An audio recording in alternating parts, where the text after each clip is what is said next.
Então, conforme prometido, vamos aqui para mais um vídeo e vamos falar um pouquinho sobre a ressurreição de Jesus Cristo, dando continuidade aos ensinamentos do Vem e Segue-me do ano de 2023. Gostaria de começar sobre esse tema, ressurreição, com uma provocação de C.S. Lewis. E ele diz o seguinte: o cristianismo, se falso, não é de nenhuma importância, e se verdadeiro, de infinita importância. A única coisa que não pode ser é moderadamente importante. Essa mesma ideia é corroborada por um outro autor chamado Timothy Keller, que diz o seguinte: se Jesus ressuscitou dos mortos, então devemos aceitar tudo o que ele disse. Se ele não ressuscitou dos mortos, então por que se importar com qualquer coisa que tenha dito? A questão fundamental em que tudo se baseia não é se gostamos ou não dos seus ensinamentos, mas se ele ressuscitou ou não dos mortos. Por isso, C.S. Lewis dizia que não dá para ser moderadamente importante. O presidente Howard W. Hunter, em 1986, disse o seguinte: sem a ressurreição, o Evangelho de Jesus Cristo torna-se uma ladainha de ditos sábios e milagres aparentemente inexplicáveis, mas ditos e milagres sem nenhum triunfo final. Não, o triunfo final está no milagre supremo. Pela primeira vez na história da humanidade, alguém ressurgiu pelo próprio poder para a vida imortal. Ele realmente era o Filho de Deus, o Filho de nosso Pai Celeste imortal. E esse triunfo sobre a morte física e espiritual é a boa nova de que deve falar toda língua cristã. Temos uma série de evidências da ressurreição de Cristo. É interessante notar que a primeira pessoa a ver o Salvador ressurreto foi Maria, uma mulher. Depois, não há mais referências às mulheres. Se achamos que a história da ressurreição foi criada para converter os judeus ao cristianismo, você nunca começaria falando sobre uma mulher, sem ofensas. Na época do Salvador, os homens é que falavam, que eram as testemunhas. Começar com uma mulher seria muito negativo para a mensagem da ressurreição. E, justo por começar com uma mulher, é que podemos atestar a realidade da ressurreição. Como santos dos últimos dias, nós temos as bênçãos de ter mais relatos da realidade da ressurreição. Por exemplo, nós temos os nefitas, temos a experiência de Joseph Smith, tanto no Bosque Sagrado quanto no Templo de Kirtland. Em 2006, foi conduzida uma pesquisa nos Estados Unidos e se perguntava sobre religião e ressurreição. É a Pesquisa Nacional de Cristãos de 2006. E a pergunta era qual porcentagem de santos dos últimos dias ativos acreditam que Cristo ressuscitou dos mortos fisicamente. Nós devemos achar que 100%, mas, surpreendentemente, 65% estavam absolutamente certos de que Jesus ressuscitou fisicamente. Na mesma pesquisa, se tinha a proposição qual porcentagem de santos dos últimos dias ativos acreditam que por causa da ressurreição de Cristo todos seremos ressuscitados. Aproximadamente um terço, 36%, acreditavam em sua própria ressurreição. Na revista Newsweek de fevereiro de 2009, o tema também era sobre ressurreição. Era numa coluna chamada Belief Watch. E aí, o título desse artigo era What Does Resurrection Look Like? E diz o seguinte: você, provavelmente, acredita que quando morrer vai para o céu. Mais de 80% dos americanos acreditam. Mas em que forma? Você será você? Se sim, será velho ou jovem? Gordo ou magro? Se não, o que será você? De acordo com uma pesquisa da Newsweek, apenas metade dos americanos pensa na ressurreição como um evento físico. Mais de um terço encara como algo espiritual, uma ascensão da alma que deixa o corpo para trás. No entanto, Paula Fredrickson, declara que nossos corpos serão os mesmos que possuíamos em vida, mas belos e formosos. Espero que cabelo esteja incluído nessa lista também.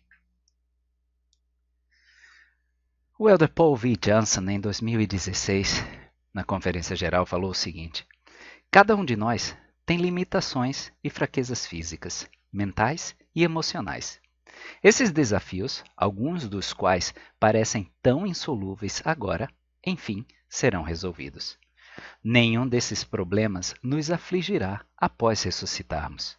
O milagre da ressurreição, a cura definitiva, está além do poder da medicina moderna, mas não está além do poder de Deus. Para todos os que tiveram que entregar um filho à sepultura, ou que choraram sobre o caixão de um cônjuge, ou se afligiram com a morte dos pais ou de alguém que amam, a ressurreição é uma fonte de grande esperança.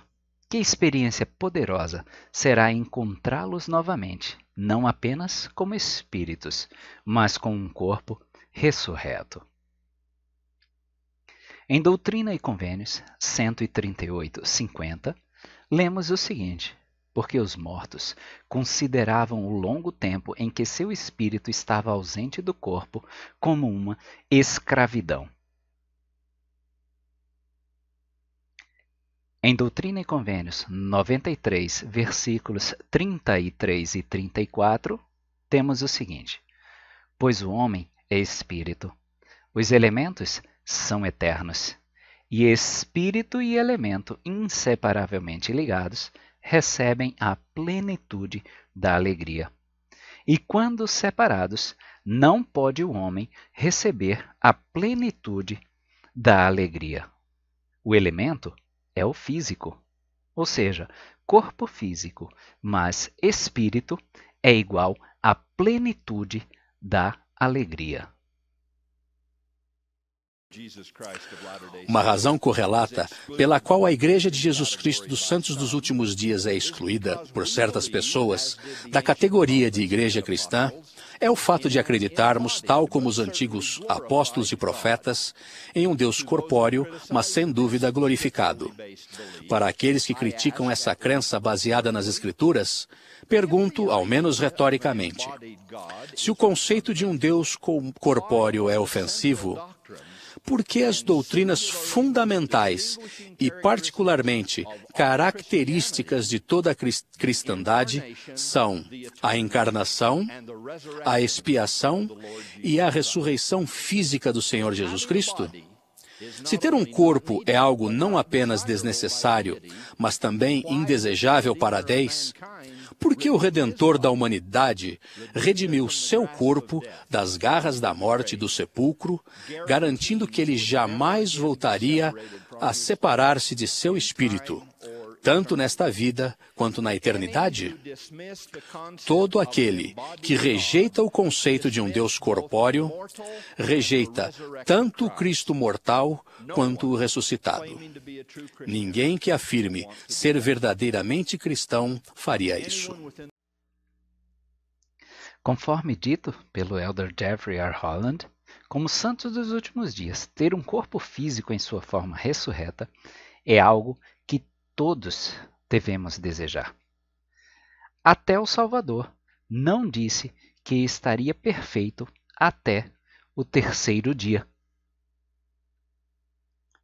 Em Lucas 13:32, lemos o seguinte: e disse-lhes: ide e dizei àquela raposa, no caso Herodes, eis que eu expulso demônios e efetuo curas hoje e amanhã, e no terceiro dia sou consumado. Se clicarmos na notinha de rodapé das Escrituras SUD em consumado, nos leva para o guia de estudo das Escrituras e pede para procurarmos perfeito. Então, no terceiro dia, ele seria perfeito. Então, espero que agora estejam preparados, que se lembrem da época do colégio, quando nós tínhamos aqueles testes surpresa. Não é difícil, não se preocupem. teremos 5 proposições e devem pensar se ela é verdadeira ou falsa. Vamos ver. Verdadeiro ou falso? Um corpo ressurreto e um corpo espiritual são a mesma coisa. No devido tempo, será dado aos indivíduos o poder de ressuscitar outros. A ressurreição levanta do túmulo os homens e mulheres, da forma como eram quando morreram, velhos ou jovens. Pessoas terrestriais serão parte do que é chamada a primeira ressurreição. A ressurreição é seguida quase que imediatamente pelo julgamento final. Pensem e vamos conferir nas Escrituras e nas palavras dos profetas modernos, porque a minha opinião não tem nenhum valor prático. Perguntem para minha esposa para vocês verem. Um corpo ressurreto e um corpo espiritual são a mesma coisa. Na tradução de Joseph Smith, de 1 Coríntios 15:40, nós lemos: também corpos celestiais e corpos terrestres e corpos telestiais. Essa é a adição feita por Joseph Smith. Mas a glória dos celestiais uma, e a dos terrestres outra, e a adição de Joseph Smith, e a dos telestiais outra.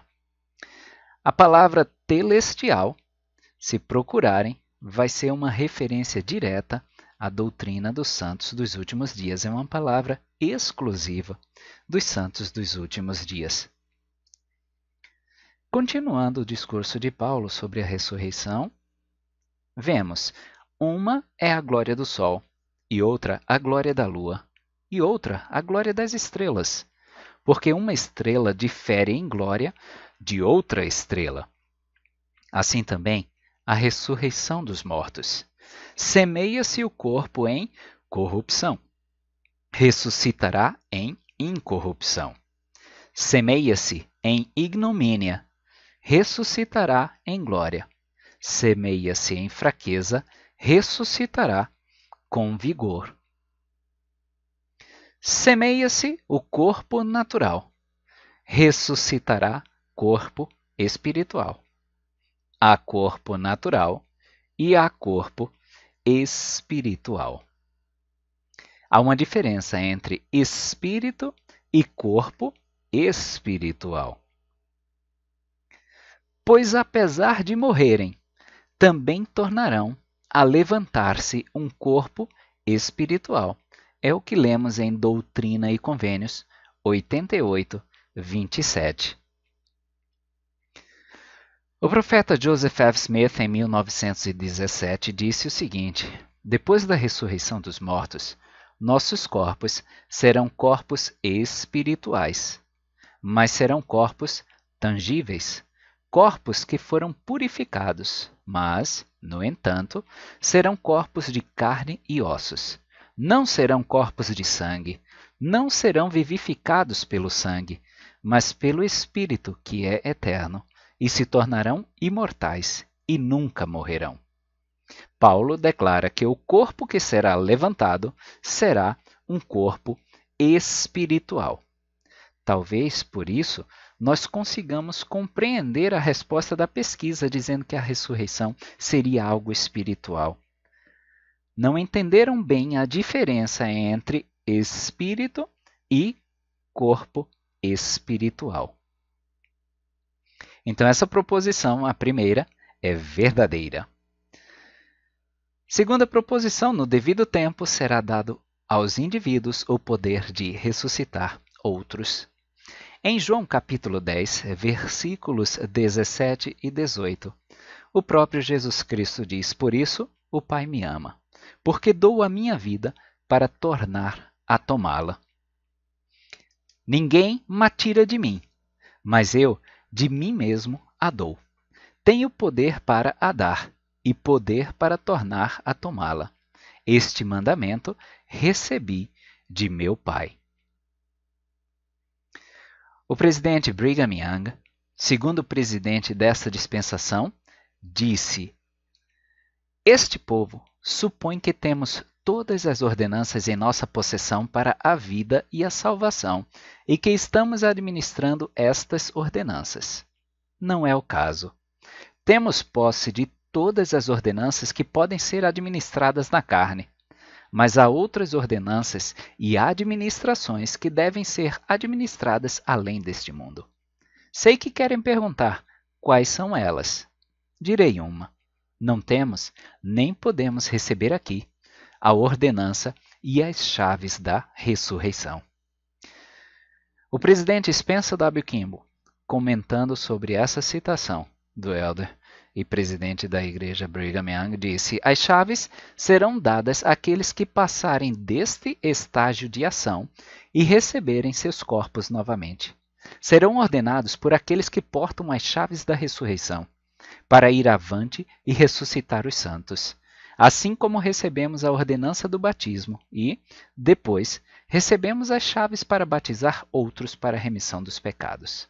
Esta é uma ordenança que não podemos receber aqui na terra. E há muitas mais. Isso ele comentou em 1977.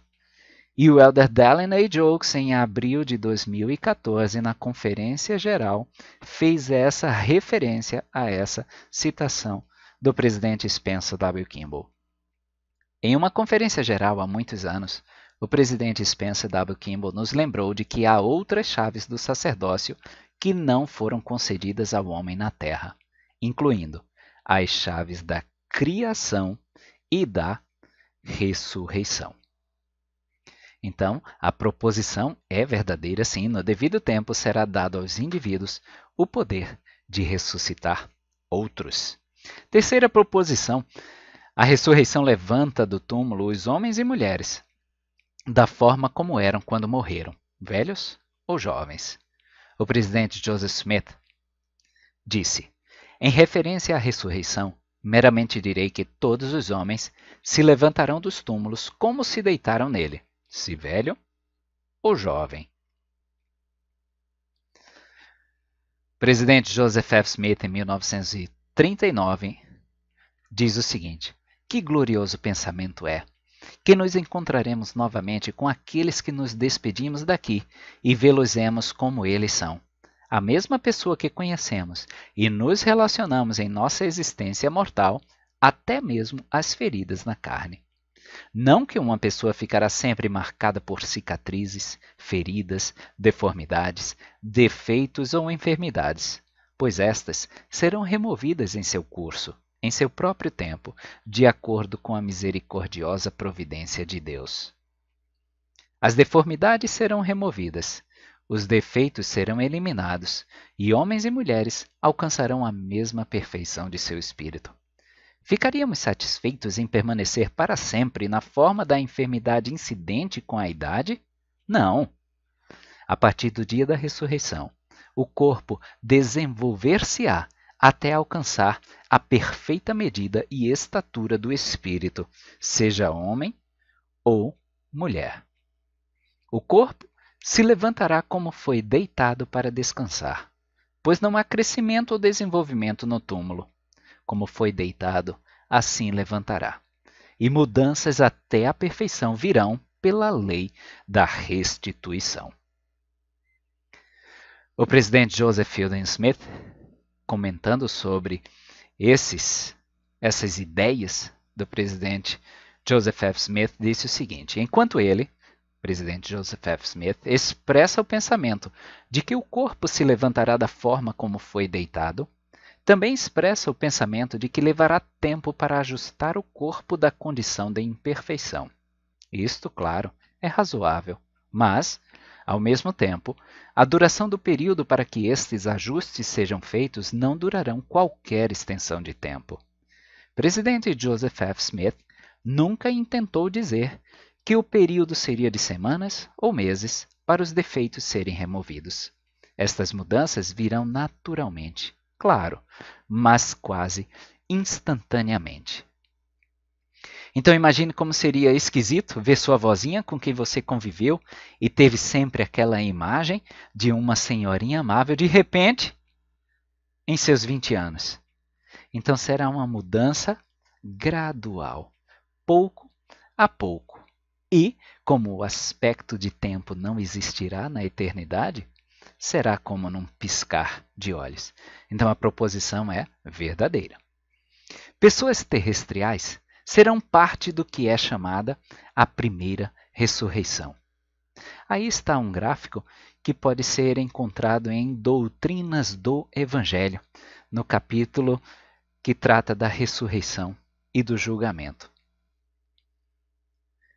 E temos uma citação de Bruce R. McConkie que diz o seguinte: duas grandes ressurreições aguardam os habitantes da Terra. Uma é a primeira ressurreição, a ressurreição da vida, a ressurreição dos justos. A outra é a segunda ressurreição, a ressurreição da condenação, a ressurreição dos injustos. Mas, mesmo nestas duas ressurreições distintas, existe uma ordem na qual os mortos surgirão. Aqueles que ressuscitarão com corpos celestiais, cujo destino é herdar um reino celestial, surgirão na manhã da primeira ressurreição. Podemos ler sobre isso em Doutrina e Convênios 88, 97 e 98. E os que tiverem dormido em sua sepultura se levantarão, pois a sua cova será aberta, e eles também serão arrebatados para encontrá-lo no meio do pilar do céu. Eles são de Cristo, as primícias, os que descerão com ele primeiro. Então, aqui nós vemos que será a ressurreição daqueles que terão corpos celestes. Em Doutrina e Convênios, continuando na seção 88, 99, diz: e depois disto um outro anjo soará, que é a segunda trombeta. E então virá a redenção daqueles que forem de Cristo na sua vinda, os que receberam sua parte naquela prisão preparada para eles. Bruce R. McConkie, comentando, diz: esta é a tarde da primeira ressurreição. Ela terá lugar depois que nosso Senhor introduzir o milênio. Aqueles que surgirem neste período o farão com corpos terrestres e, portanto, estarão destinados a herdar uma glória terrestre na eternidade. Então, amanhã da primeira ressurreição, nós teremos a ressurreição daqueles que receberão corpos celestes. À tarde da primeira ressurreição, teremos a ressurreição daqueles que herdarão corpos terrestriais. A manhã da primeira ressurreição começou com o Salvador. Na segunda vinda, haverá outra grande ressurreição da manhã da primeira ressurreição, continuando durante o milênio. A tarde da primeira ressurreição acontecerá após o início do milênio. E no fim do milênio, teremos outro evento. E que evento será esse? Doutrina e Convênios 88, versículos 100 e 101. E também uma outra trombeta soará, que é a terceira trombeta. E então virão os espíritos de homens que deverão ser julgados e que se encontram sob condenação. E esses são os remanescentes dos mortos, e não tornarão a viver, até que os 1000 anos se acabem. Essa é a segunda ressurreição. O presidente Bruce R. McConkie comentou: estes são aqueles que herdarão corpos celestiais, que foram iníquos e carnais na mortalidade, e que sofrem a ira de Deus no inferno até a última ressurreição, até que o Senhor, sim, Cristo, o Cordeiro, tenha consumado sua obra. O seu último destino é herdar uma glória celestial. Esses ressuscitarão já na segunda ressurreição. No versículo 102 de Doutrina e Convênios 88, diz: e uma outra trombeta soará, que é a quarta trombeta, dizendo: entre os que hão de permanecer até o grande e último dia, sim, o fim, acham-se aqueles que hão de permanecer imundos ainda. Então, enquanto vimos que ainda no milênio, na segunda ressurreição, nós teremos aqueles que não aceitaram o Salvador, teremos agora, no fim do milênio, né? Como ele diz aí, o Elder Bruce R. McConkie, finalmente, na porção final da ressurreição da condenação, os filhos da perdição, aqueles que permanecem imundos ainda, se levantarão de seus túmulos. São os que se tornaram filhos da perdição na mortalidade. Será só depois do fim do milênio. Então a proposição é verdadeira. Pessoas terrestriais serão parte do que é chamado a primeira ressurreição. A ressurreição é seguida quase que imediatamente pelo julgamento final. Vamos ver o que o Elder Dallin A. Oaks fala a respeito em abril de 2000 na Conferência Geral. O princípio da restauração também significa que as pessoas que não são justas na vida mortal não se tornarão justas na ressurreição. Além disso, a menos que nossos pecados mortais tenham sido purificados e apagados pelo arrependimento e perdão, seremos ressuscitados com uma viva lembrança e um conhecimento perfeito de todas as nossas culpas e nossa impureza. A gravidade dessa verdade é salientada por muitas escrituras que indicam que, imediatamente após a ressurreição, virá o julgamento final. De fato, esta vida é o tempo para os homens prepararem-se para encontrar Deus. Não há por que esperar. Na graduação você já sabe que está formado quando sai a última nota, não quando você recebe o diploma. Então a proposição, a ressurreição é seguida quase que imediatamente pelo julgamento final, é verdadeira. E por que a ressurreição importa? Por que este fato é tão relevante para as nossas vidas? O Elder D. Todd Christofferson, na Conferência Geral de abril de 2014, diz o seguinte: se Jesus literalmente ressuscitou, disso decorre necessariamente que ele é um ser divino. Nenhum mero mortal tem o poder em si mesmo de voltar à vida depois de morrer. O que ele ensinou é verdade. Deus não pode mentir. Ele foi o Criador da terra, como ele disse.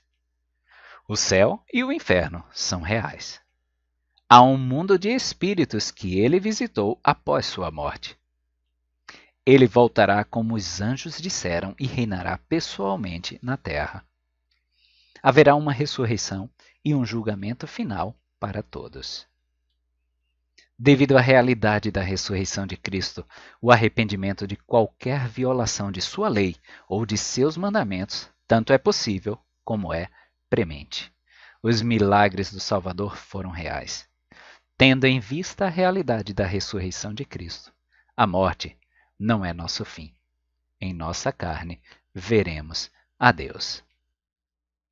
E de todas as belas palavras das Escrituras, o presidente Thomas S. Monson disse que a mais bonita era: não está aqui, porque já ressuscitou. Por que buscais o vivente entre os mortos? Então testifico aqui que sim, Cristo ressuscitou. Ele vive. E este é o último, o testemunho mais importante de todos.